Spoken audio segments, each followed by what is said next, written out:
Kalau saat ini belum punya, Bu. Saat ini silakan menggunakan kertas yang ada apapun. Nanti silakan disalin di buku kotak-kotak yang sudah tersedia. Begitu ya? Iya, Bu. Tuh, di pasar ada loh, Bu.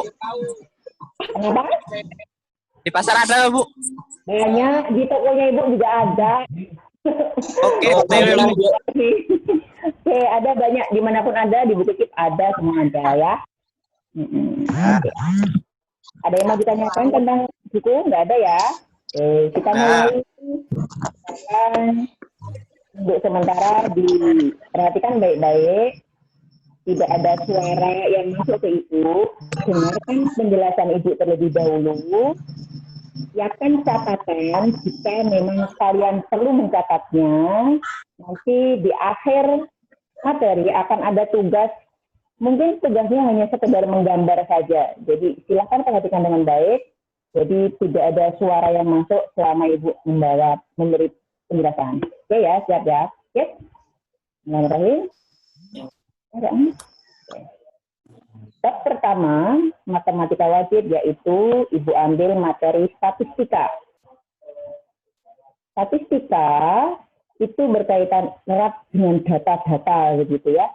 Kita sering mengenal Biro Pusat Statistik yang mengadakan sensus atau apa. Nah, itu nanti data yang digunakan akan dipakai untuk mengelompokkan, untuk memisahkan antara si A, si B, si C, akan berdasarkan apapun yang akan kita mau akan di sana karena data statistika sudah kita kumpulkan. Jadi bicara tentang statistika pasti berkaitan erat dengan data, kan begitu. Adakah yang sudah tahu apa arti statistika itu? Statistika adalah ilmu pengetahuan tentang metode pengumpulan, pengolahan, penafsiran, dan penarikan kesimpulan dari data penelitian. Jadi lengkap ya, dari cara kita mau mengumpulkan data, bagaimana cara mengumpulkannya? Oh, dengan angket, atau mungkin dengan tanya jawab, atau mungkin dengan literatur buku-buku yang ada, itu bisa digunakan untuk mengumpulkan data yang akan kita teliti. Yang kedua, kita perlu mengolah data. Data dipisah-pisah, data dikumpulkan berdasarkan jenis dan manfaat yang akan kita cari, kan begitu. Ditafsirkan, diolah, lalu cari kesimpulan. Setelah kita tahu apa definisi tentang statistika, berarti data itu kan tidak mungkin disebar begini ya. Misalnya data tinggi badan anak kelas 12. Kita mulai dari kelas 12A, 12B, 12C. Itu kan ditulisnya mesti 120 cm, 130, akan ada 120 data yang masuk. Kan begitu. Tapi banyaknya data yang masuk, kita pasti akan bingung kita. Misalnya, berapa siswa yang tinggi badannya 150 cm, berapa siswa yang tingginya 150, nah itu kan akan membingungkan kalau dihitung satu-satu ya. Nah itu perlu adanya sajian data. Jadi data itu harus disajikan agar kita lebih mudah untuk mengetahui apa-apa yang kita perlukan, begitu ya. Jadi untuk yang kedua, penyajian data. Ada beberapa cara menyajikan data. Yang pertama, kalian sudah familiar yaitu dengan tabel distribusi. Nah, tabel distribusi modelnya begini ya. Nah, ini dalam bentuk tabel nih. Nah, tabel begitu. Terus ada pula dalam bentuk diagram. Nah, ini diagram. Ini diagram. Ini diagram batang. Model begini. Terus ada juga dalam bentuk diagram garis. Nah, Ibu udah buat nih. Biar kalian lebih paham. Jadi, kenapa Ibu menggunakan buku kotak-kotak? Agar skala yang kalian gunakan itu lebih tepat. Ya toh? Tidak perlu membuat garis yang aneh-aneh. Di sini semua sudah tersedia. Selain diagram, ada juga nanti histogram poligon. Tapi ini pasti nanti hasilnya di belakangan karena memang histogram poligon kita pelajari setelah menghitung semua, yang terakhir adalah EBIT. Jadi bisa kita simpulkan bahwa penyajian data ada 4. 1, menggunakan tabel distribusi. Yang kedua, menggunakan diagram. Yang ketiga, histogram dan poligon. Yang keempat adalah OGIS. Kalau ada yang ingin mencoba membuat catatan, Ibu udah ringkaskan ini, kalian tinggal melihat, silakan disalin. Sudah jelas atau belum kira-kira? Sudah, Pak? Ya. Nah, bisa disalin. Sudah kan? Ini. Kurang Nggak jelas, Bu. Kalau sudah termasuk ya, sebentar ya. Nah, ini ya.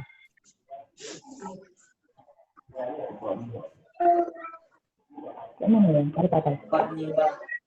Ini sebentar. Oke. Ini. Ya. Oke, boleh ditulis sementara waktu. Gantian menulisnya. 1. Jadi dioret-oret dulu ya. Dioret-oret dulu nggak apa-apa. Tulisannya terlalu bagus ini Ibu nih. Terbaca? Itu yang nomor 1 apa, Bu? Definisi statistika. Definisi. Ya.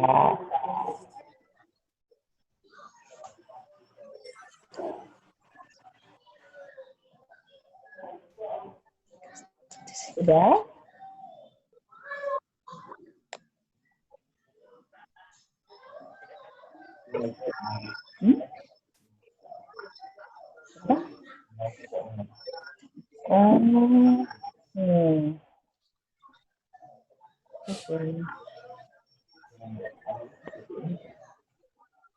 Apa?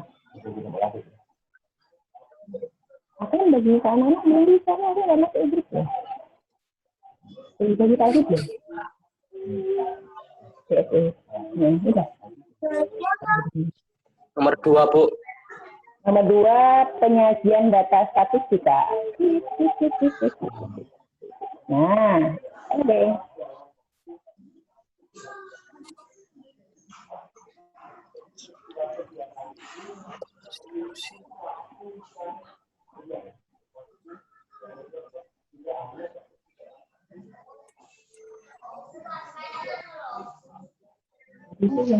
Maaf Bu, nggak kelihatan.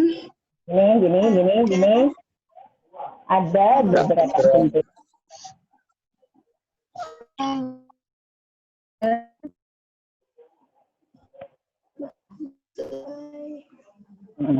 Ya, data statistik. Oke.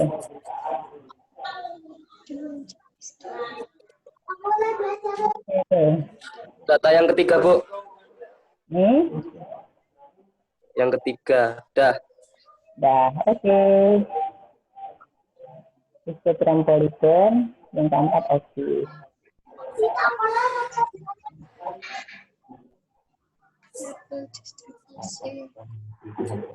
Poligon itu, Bu. Ya, poligon. Ya, betul. Oke, sudah ya? Oke, Dah. kalau sudah, oke. Setelah penyajian data, sebelum kita menafsirkan data, ada beberapa hal yang harus kita pahami. Ibu buatkan tabel dulu misalnya. Sini bisa Pak.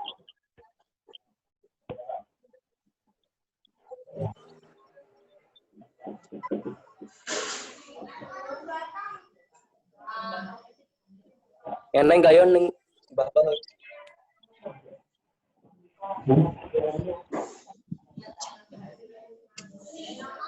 Jari oke kecepatan loh.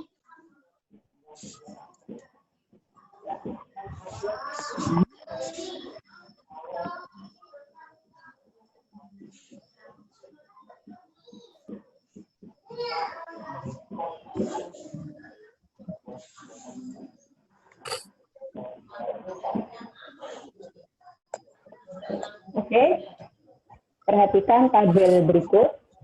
Jelas nggak ini tabelnya, Nana? Jelas, Bu. Kurang jelas, Bu. Tinggi badan banyak siswa. Ya, tinggi badan. Tinggi badan. 20 sampai 122, 8 orang, 123 sampai 18 orang. Ini 11, betul. Oke, sudah jelas ya? Mulai. Udah. Ini yang dinamakan daftar distribusi frekuensi. Jadi ada keterangan apa yang kita amati dan berapa banyak siswa yang kita amati ada di sana. Yang perlu kalian perhatikan, di dalam tabel ini ada beberapa istilah yang harus kita ketahui dulu. Misalnya, di tabel ini terdapat 5 kelas. Tipenya yaitu kelas 1, 2, jadi kita urutkan saja. Kelas 1, kelas 2, kelas 3, kelas 4, dan kelas 5. Jadi ada 5 kelas. Gitu ya. Sudah tahu ya? Banyaknya siswa biasanya dikenal dengan istilah frekuensi. Dikenal dengan istilah frekuensi, menunjukkan banyaknya siswa yang kita amati. Coba, kira-kira ada berapa ini jumlah frekuensinya? Ada berapa jumlah siswa yang kita amati? Ada yang bisa coba berhitung? Ada berapa? 4, 5. 45, bagus. Sudah bisa ngitung, pinter berarti nih. Oke, 45. 45 orang ini menyebar di sana. Berikutnya, setelah 5 kelas ini kita tahu, ada 5 kelas, ada yang dinamakan panjang kelas. Oke. Panjang kelas atau interval kelas, yaitu 3. 3 hitungnya dari mana? Kita lihat ini. 120, 121, 122. Nah, ini ada 3. Berarti menunjukkan bahwa panjang kelas dari tabel ini adalah 3. Paham ya? 3-nya dihitung dari 120, Ya. 121. Oke, itu panjang kelas. Banyak kelas 5, panjang kelas ada 3. Berikutnya, deretan sebelah kiri ini, semua yang ada di deretan sebelah kiri, ini dinamakan batas bawah. Ya. Apa, Bu? Batas bawah. Nggak kelihatan ya? Oke, ini batas bawah. Oke. Batas bawah. Deretan yang sebelah kiri dinamakan batas bawah. Untuk deretan sebelah kanan, itu dinamakan apa? Batas atas. Oke, bisa kan? Paham? Ngerti? Pertanyaannya sekarang. Leoni, coba Leoni. Oke, Leoni. Berapa batas bawah kelas 3? Berapa, Leon? 126. Oke, bagus. Berikutnya, Ambita. Nggak bisa ya. Ambita, berapa batas atas kelas 4? Batas atas kelas 4. 131, Bu. 131. Oke, betul. Ini batas atas. Oke. Setelah batas bawah, batas atas tahu, ada istilah tepi bawah. Tepi bawah. Tepi bawah. Ada lagi istilah tepi atas. Diperhatikan. Kalau tepi bawah berarti batas bawah yang ada dikurangi setengah. Sedangkan kalau tepi atas itu batas atas ditambah setengah. Contoh, saya melihat kelas 3. Batas bawahnya 125. Itu artinya batas bawah 125. Berarti tepi bawahnya berapa? 126 dikurangi setengah. Berapa berarti? 123. Oh, 120. Ayo, 126 dikurangi setengah berapa? 125,5. 76. Loh, 126 dikurangi setengah. 125,5. 124,5. 125,5. Nah, iya, kan cuma setengah. Bukan dikurangi 5 loh ya, setengah saja. 126 dikurangi setengah, 125,5. Sama, semuanya dikurangi setengah. Kalau tepi atas, berarti berapa tepi atas kelas 3? Berarti ya 128 ditambah setengah. Berapa berarti? 128,5. Oke, bagus. Oke, sekarang Lukman. Lukman, berapa batas bawah kelas 1? Lukman. Maaf Bu, nggak kelihatan. Sinyalnya jelek di sini. Kelihatan, Bu. Kelihatan siapa Iya, yang tulis? Kelihatan sama sekali Bu. Bentar.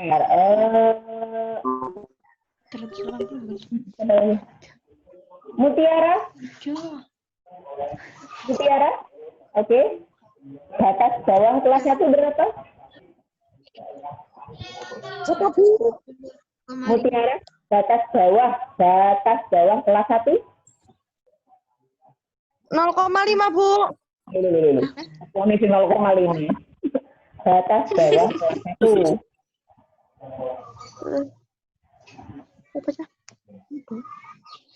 Batas bawah kelas 1. Angkanya berapa? Burak, Bu. 120. 120 ya. Batas bawah. Kalau tepi bawahnya berapa? 0,5.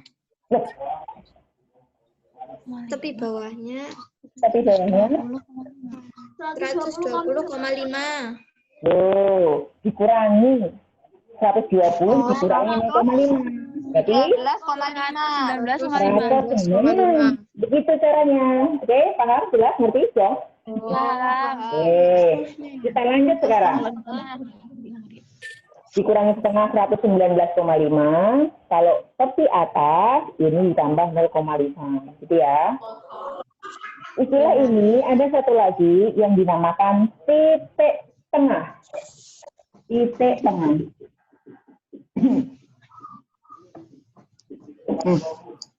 Titik tengah dari kelas yang ada 120, 121, 122. Itu artinya titik tengahnya yang ada di tengah-tengah ini. Berarti titik tengahnya yaitu 121. Kalau pas panjang kelasnya ganjil, kita mudah menentukan titik tengah. Terus bagaimana Bu kalau misalnya panjang kelasnya genap? Misalnya kita buat misalnya ini datanya kelas 1-nya 125 sampai 128. 125, 126, 127, 128. Nah, ada 4 data. Bagaimana kita menentukan titik tengahnya? Berapa dari titik tengah dari kelas ini? 2. 126,5. Oke, berarti ada di sini ya. Kita misalkan di sini berarti 126,5. Oke. 5. Sip. Berarti sudah paham? Bu, Ya. Bu, kalau 125 sampai 126. Nah, itu titik tengahnya berarti 125,5. Ya, tergantung panjang kelasnya berapa. Ya, ada yang mau nanya lagi? Jadi batas bawah, batas Kurang atas. jelas, macet-macet. Nanti akan di-share ya, coba nanti dengarkan ulang, kalau memang masih macet, akan ada ulasan lagi, nanti dipelajari lagi. Batas bawah, batas atas, tepi bawah, tepi atas, panjang kelas, banyaknya kelas, titik tengah. Jadi sudah paham ya? Membuat tabel distribusi frekuensi seperti ini, macam-macam istilah pada tabel distribusi frekuensi juga seperti ini, sudah tahu bagaimana caranya. Ada yang mau ditanyakan? Ada yang masih mau bertanya? Yang titik tengah belum paham. Kurang Titik paham. tengah. Oke, titik tengah kita lihat dari panjang kelas yang ada. Kelas 1 itu 120, 122, 110, 123. Ada 3, panjang kelasnya 3. Ya tengah ini berarti yang kita pakai. Betul? 121. 121, 122. Nah, 121 ini berarti yang kita pakai. Titik tengah kelas 4 berapa berarti? 130. 10, ya betul. 130 untuk titik tengah kelas 4. Itu kalau panjang kelasnya ganjil. Kalau tadi panjang kelasnya genap, ya tinggal kita pilih. Misalnya panjang kelasnya 4. Yang di tengah-tengah ini siapa? Ya, itu merupakan titik tengah dari kelas tersebut. Paham? Berarti, Bu, Ya. berarti kalau batas tengahnya itu, titik tengahnya itu apa? Genap, berarti ada 0,5-nya ya? Ya, betul. Ada 0,5-nya. Iya, betul. Ada 0,5-nya pasti. Ya. Kalau katanya genap, panjang kelasnya genap. Oke, sudah? Ya. Iya. Oke. Mau dicatat kelihatan atau sudah sambil mencatat? Nanti dilihat ya. Silakan. Berikutnya, setelah data disajikan dalam tabel, ini tabel, Ibu akan mencoba menjelaskan jika data itu disajikan dalam bentuk diagram batang. Pasti tidak asing diagram batang.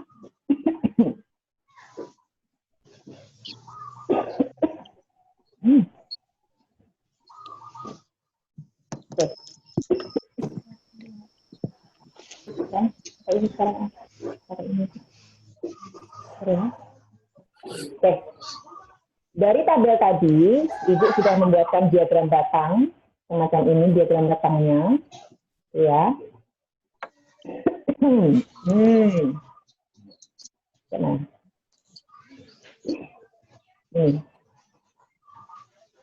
Oke. Kadang kita membuat diagram batang itu seolah sepele, gitu ya. Allah gampang begitu. Perhatikan baik-baik. Gambarnya nggak sangat mudah kalau kalian paham. Langkah pertama membuat diagram batang yaitu buatlah sumbu X-nya, sumbu X ini yang mendatar, dan sumbu Y-nya. Ya. Setelah itu, pastikan skala yang digunakan untuk diagram batang harus sama. Tabel tadi kan kita angkanya 18, 8, dan sebagainya. Berarti pada skala sumbu Y, nanti angkanya harus ada itu mencapai 18. Jadi nggak kebanyakan, nggak terlalu sedikit kalian bikin itunya, apa namanya, sumbu Y-nya. Karena nanti yang digunakan buku kotak, otomatis Ibu membuat skalanya satu kotak ini ya satu satuan. Silakan diberikan titik-titik begini. Tidak semua angka dituliskan. Jadi Ibu hanya menuliskan angka 2, angka 4, 6, begitu, sampai angka 20, yang mewakili tabel yang sudah kita pelajari tadi.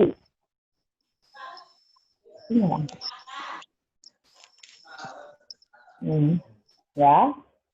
Setelah skala digunakan, jangan lupa bahwa sumbu Y itu menyatakan banyaknya siswa atau frekuensi.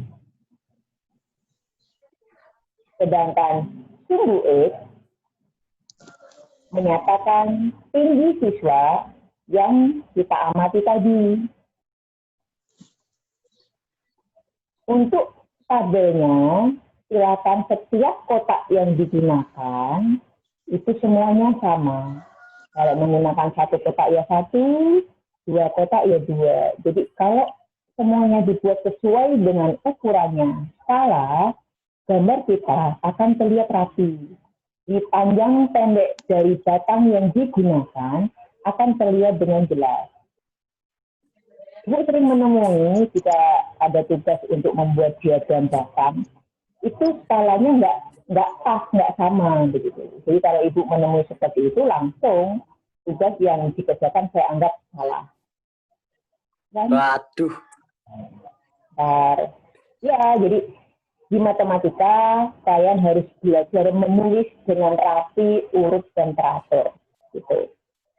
Kalau tulisannya jelek bu, saya nggak menginginkan kalian tulisannya bagus atau enggak. Yang penting rapi, jelas, terbaca dengan baik, ya.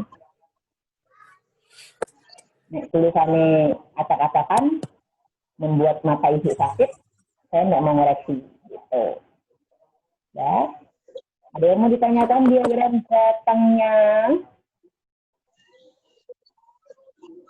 Ya, cuman kayak gitu, Bu. Ya, cuma kayak gini, gampang kan? Insya Allah. Ya, tanya aja, Bu. Jadi yang bikin kadang kalian bingung itu skala ini doang. Jadi yang membuat kenapa diagram batang kadang saya sudah merasa benar jadi salah ini loh.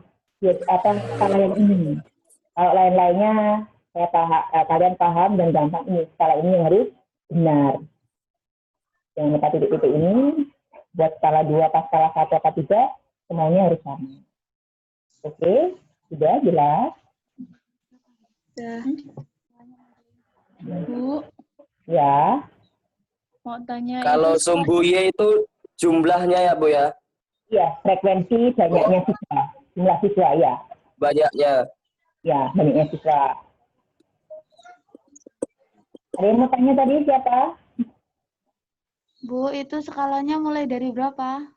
Ibu mulai dari 2. Ini kan titik 0 nih. Ini 0. Ini 0 ya. Terus ini 2, 4, 6, 8, 10. Jadi 2 tingkat yang ibu lalui. Jadi tidak semua Bu, angka kalau ya. skalanya ganjil gitu, bisa nggak, Bu? Bisa. Berarti kamu lihatnya 1, nanti 2-nya nggak ditulis, 3 ditulis. Tapi satunya dari sini Ya, malah. oh ya. Jaraknya harus sama. Boleh, boleh. Jadi otomatis kalau ini 3, tanpa di skala ini kita tuliskan, kita bisa membaca, oh 3 urutannya Berarti sini. di tengah-tengahnya. Iya, betul. Jadi diagram batang dibuat untuk memudahkan orang lain membaca data yang kita punya, begitu. Ya toh? Kalau tabel tadi terlihat dengan jelas. Kelas ini berapa, kelas ini berapa. Di sini juga bisa. Ini kelas 1, ini kelas 2, kelas 3, kelas 4, kelas 5. Berapa banyak frekuensi kelas 4? Oh, ada 3. Juga terlihat. Jadi fungsinya diagram batang juga untuk mengetahui bahwa data itu disajikan dengan mudah. Oke, ada lagi yang bertanya? Dan, Bu, dan skala itu kan nggak selalu dari awal angka ya, Bu. Maksudnya nggak harus 1 atau 2. Bisa dimulai dari misal 7, apa 8 gitu. Apa berapa? Nanti di matematika biasanya data untuk frekuensi, banyak frekuensi ini tidak lebih dari 40-50 begitu. Jadi skala yang kita gunakan antara 2, 5 itu biasanya begitu, nggak sampai yang nggak sampai yang panjang gitu. Jadi tertentu. Jadi yang kita amati terbatas. Gitu. Tergantung banyaknya yang akan didata, Bu. Iya, betul. Kalau 100 mungkin kita menggunakannya skala 5 atau 10 begitu. 10. Ya, kotaknya ini mungkin kotaknya 2 menjadi 5. 5, 10. Nah, iya begitu. 15. Betul. Jadi tergantung berapa banyak data yang kita amati. Ada lagi yang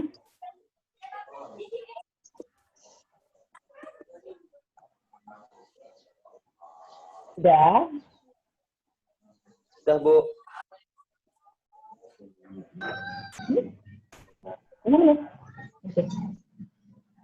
waktu berjalan dengan cepat, ya. Silakan nanti dioret-oret, tadi coret-coretannya, dibaca-baca ulang. Kalau mungkin belum jelas, boleh tanya lewat WhatsApp, boleh. Nomornya nanti menghubungi pihak sekolah, sudah ditayangkan mungkin. Kalau kelas 11 saya sudah terhubung dalam grup, karena Ibu belum ngajar kelas 11, jadi Ibu belum tahu grup kalian begitu. Nanti boleh sharing di sana. Terus untuk pertemuan yang akan datang, kita akan membahas materi berikutnya, tapi tidak lupa ada tugas yang silakan dikerjakan. Jika nanti ada waktu kita ketemu, tugas itu harus ada, gitu ya. Jadi Ibu tidak memberikan batasan waktu kapan tugas itu harus selesai tidak, tapi tugas itu waktu Ibu menghendaki buku tugas dikumpulkan. Nah, Ibu akan mencari tugas 1 mana, tugas 2 mana. Ini tugas 1. Silakan kalian kerjakan. Dikumpulkan sebagai tugas 1 di buku. Kurang jelas, Bu. Jelas. Gimana Pak Anggi ya? Gini. Ya, kurang dekat lagi, Bu. Oke, bentar saya foto ya. Saya Kurang fotonya dulu. dekat. Sebentar. Foto kirim di grup. Ya, foto tak kirim dulu. Saan.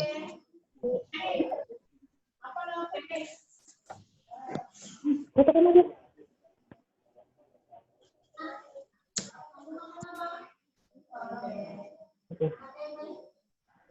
Oke.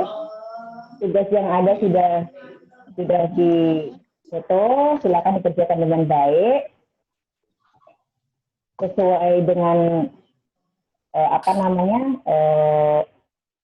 komitmen Ibu kalau belajar di kelas.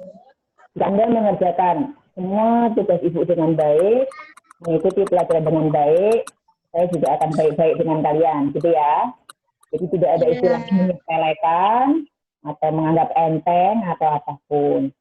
Jika Anda sopan, saya pun segan, kan begitu. Demikian. Oke, karena waktu sudah habis, kita cukupkan pelajaran hari ini. Sampai ketemu hari Sabtu yang akan datang, ya?